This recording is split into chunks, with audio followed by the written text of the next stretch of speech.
আসসালামু আলাইকুম। আয়শা রামুর ব্লগে আপনাদের সবাইকে স্বাগতম। আজকে আমি দেখাবো সহজ পদ্ধতিতে মুরগি রান্না। আমি কড়াইয়ে তেল দিয়ে দিলাম পরিমাণ মতো। তারপর এতে দিয়ে দিলাম তেজপাতা, এলাচি, দারুচিনি এগুলো। আর এখানে আমি প্রায় 5টার মতো পেঁয়াজ কেটে রেখেছিলাম। যেহেতু মাংস বেশি, আমি পেঁয়াজ দিয়ে দিলাম।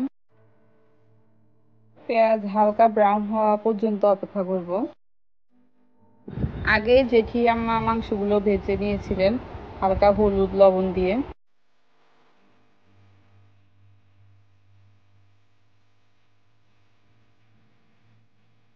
তারপরেতে মশলাগুলো অ্যাড করে নিব।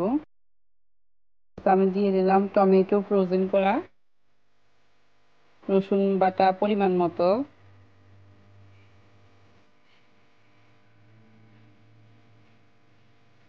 দিয়ে দিলাম আদা বাটা। নেড়ে ছেড়ে নিব যাতে লেগে না যায়।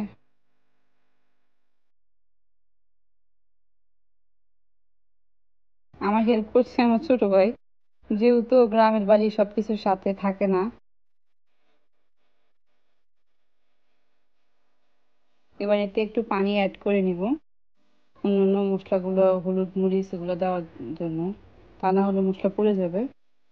পানি দিয়ে দিলাম। এবার এতে দিচ্ছি প্রায় 2 চামচের মতো হলুদ গুঁড়ো,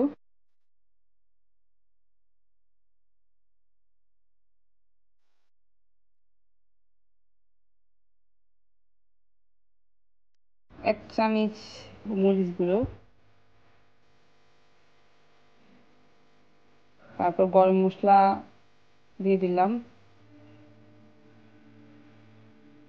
প্রায় 2 চামচের মতো। তারপর নিয়ে নিব। মশলা যত কষবে মাংস ততই মজা হবে। তারপর লবণ দিয়ে দিচ্ছি সবার শেষে। নিয়ে নিব যাতে লেগে না যায়। একটু কষিয়ে নেওয়ার পরে আমি মাংসগুলো দিয়ে দিচ্ছি। আসলে সবগুলো ক্লিপ তো নেওয়া হয় নাই, যেটুকু পারছি। মাংসগুলো দিয়ে দিব, ভাজা যে তেলটা ছিল ওটাও দিয়ে দিছি।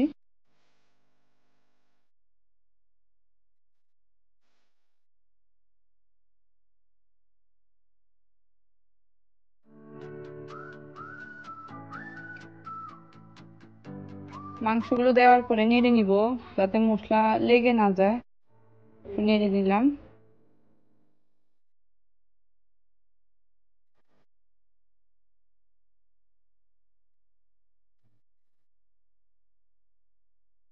পরেতে পরিমাণ মতো পানি দিয়ে দিলাম।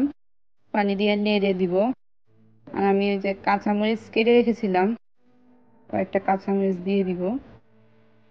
সব বাচ্চারা ঝাল কম খায়, এজন্য ঝাল একটু কম দেওয়া হয়েছে। আপনারা মশলা কম বেশি দিতে পারেন, কারণ অনেকে হলুদ গুঁড়োর রং বেশি হয়, কারো কম হয়। এটা আমি ঢেকে দিলাম সিদ্ধ হওয়া পর্যন্ত। মাঝে মাঝে নেড়েও দিছি। এই তো রান্না হয়ে গেল আমার সহজ পদ্ধতিতে মুরগি। আপনারা এইভাবে রান্না করে দেখতে পারেন, ইনশাল্লাহ ভালো লাগবে।